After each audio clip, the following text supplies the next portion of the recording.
মৃত্যুকে যে বোঝে, মৃত্যুর ফিকির যে করে, আখেরাতকে যে চিনে, কবরকে যে চিনে, আখেরাতের জিন্দেগি যে বুঝে, আল্লাহর কসম সে বুদ্ধিমান।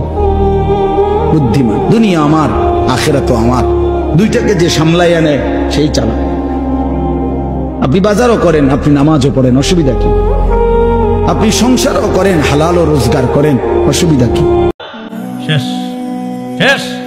কালকে এই একটু পরে মারা যাবো, কালকে এই মুহূর্তে একদিন, পরের দিন 2 দিন, পরের দিন 3 দিন। বিশ্বাস করেন 3 দিন পরে আপনারা যার যার মতো কাজ শুরু করবেন।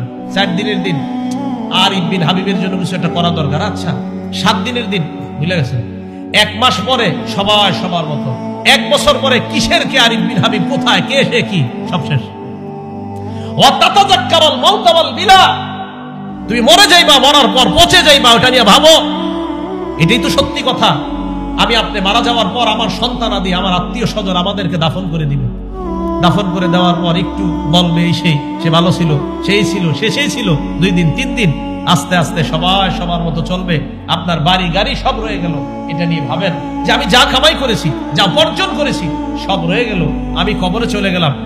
বান্দা যখন মুখ দিয়ে বলে হাসবুনাল্লাহ,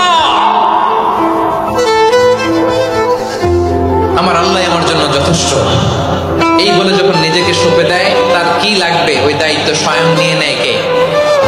সবাই বলেন স্বয়ং নিয়ে নেয়।